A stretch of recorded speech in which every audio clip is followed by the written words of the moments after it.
queridos estudiantes de todo el país, Maesha Papeime, Oñe PM Hinambo Jara Romina, Coara Pechepu Arorama Potajahuere Penendive. Les invito a ubicarse en un lugar cómodo, a estar atentos porque el día de hoy vamos a trabajar un tema muy interesante. Vamos a abordar uno de los más importantes descubrimientos en el campo de la ciencia, pero antes de presentarles el tema, les invito a realizar la siguiente actividad.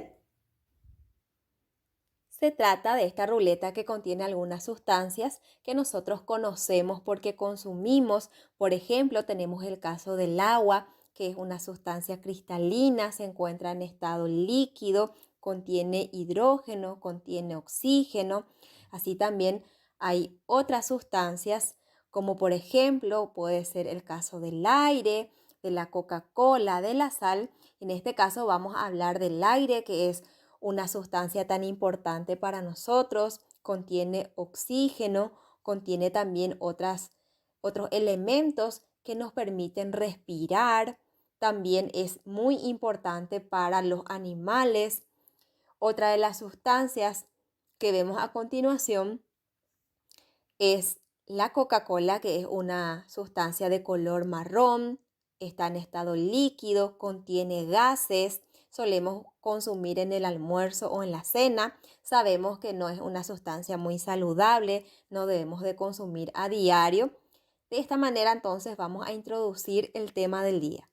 Se preguntarán ustedes por qué hablamos de tantas sustancias y de lo que contienen estas sustancias, y es porque el día de hoy vamos a trabajar sobre la estructura mínima de todas las sustancias, de toda la materia, que comienza por supuesto con los átomos. Trabajaremos sobre el origen del átomo, quién descubrió al átomo, quiénes fueron los científicos que establecieron los diferentes modelos atómicos, las partes, la estructura en sí del átomo, así como también la importancia del descubrimiento de los átomos para el campo de la ciencia. Les invito a seguir la siguiente presentación en el que abordaré detalle a detalle todo lo relacionado a los átomos.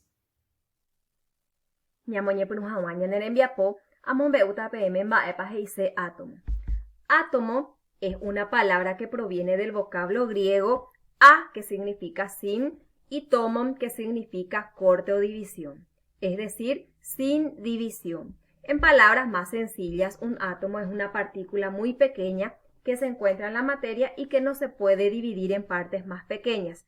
Por ejemplo, se encuentra en el agua que bebemos, en el lápiz que utilizamos para hacer las tareas, incluso se encuentra en nuestro propio organismo. Ahora bien, ¿cómo sabemos tanto acerca de los átomos? Y es porque anteriormente existieron algunos investigadores que estudiaron al átomo, como por ejemplo Demócrito y Leucipo, que fueron quienes fueron los primeros en hablar del tema en el año 460 a.C. Si bien todavía no tenía el rigor científico, ya ellos establecieron las primeras bases para el estudio de los átomos. Seguidamente, en el año 1808, aparece Dalton, quien propuso la primera teoría atómica con bases científicas. Luego, en el año 1897, aparece Thomson, quien propuso también un modelo a partir de lo que Dalton ya había propuesto también. Rutherford aparece en el año 1911 con una propuesta nueva, similar a la de Thomson, pero descartando algunas ideas. Luego aparece Bohr en el año 1913 con teorías que se asemejan más a lo que hoy conocemos como átomos. En primer lugar, vamos a mirar cuáles fueron los principales modelos atómicos, qué características tienen, cuáles fueron los aciertos y desaciertos de los científicos. Para iniciar, hablamos del modelo atómico de Dalton, quien propuso 4 postulados principales. El primer postulado menciona que la materia está formada por átomos. Se imaginaba el átomo como una esfera sólida, una esfera más o menos parecida a la imagen que les estoy compartiendo. También el siguiente postulado dice que todos los átomos de un mismo elemento tienen la misma masa, las mismas propiedades, por lo tanto, se parecen entre sí. En el tercer postulado menciona que los átomos que son de diferentes elementos tienen diferentes masas, diferentes propiedades, por lo tanto, no se parecen. En el cuarto y último postulado menciona que al combinar dos o más átomos de diferentes elementos se forman lo que conocemos como compuestos.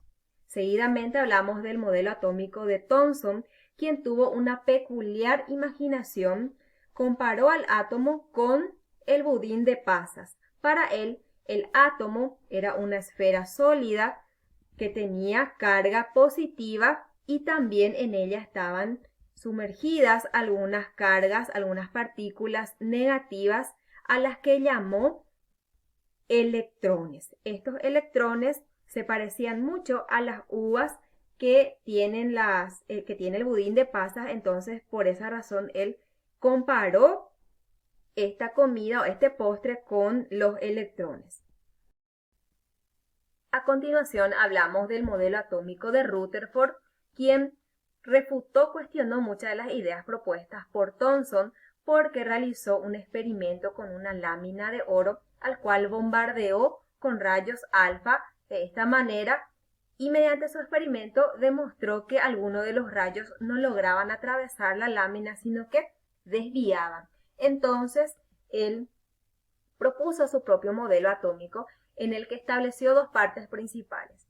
La parte central, que es la zona más densa, más concentrada, llamó núcleo y allí se encuentran los protones que tienen cargas positivas y los neutrones que no tienen ningún tipo de carga. También alrededor, girando en esta zona que estoy señalando, al cual le denominó corteza, se encuentran los electrones que son las partículas con cargas negativas. Seguidamente surge el modelo atómico de Bohr, quien propuso la siguiente idea.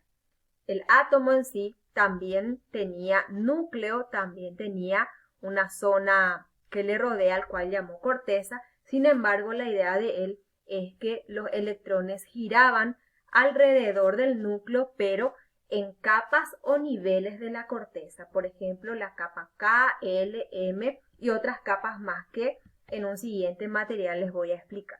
Sin embargo, estas ideas también fueron refutadas por otros científicos y surge lo que es el modelo atómico actual, el cual es el que utilizamos.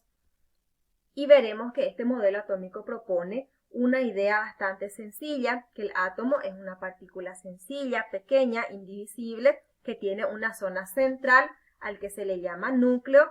Dentro de este núcleo están los protones, que son las cargas positivas, los neutrones que no tienen, ningún tipo de carga, y alrededor, girando en órbitas, están los electrones.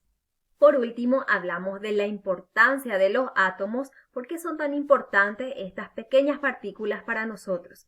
En primer lugar, son importantes porque forman parte de algunas sustancias que son vitales para nosotros los seres vivos, como por ejemplo el agua que bebemos, el aire que respiramos. También son importantes porque sirven como base para la investigación en el campo de la química. Hoy en día tenemos muchísimos elementos que forman parte de los medicamentos, que forman parte de algunas sustancias que sirven para prevenir enfermedades. También son importantes porque permiten la invención o la creación de aparatos que se utilizan en el campo de la medicina, como por ejemplo los rayos X, que nos permiten realizar radiografías.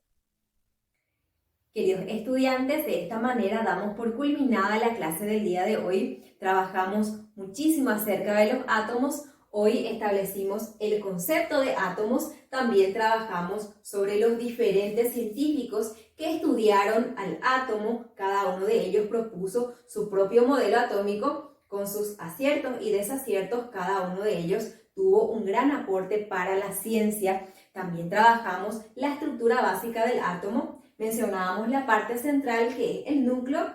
Allí se encuentran dos tipos de partículas: las partículas positivas, que se llaman protones, las partículas neutras, que se llaman neutrones, y girando alrededor se encuentran los electrones, que tienen por supuesto cargas negativas.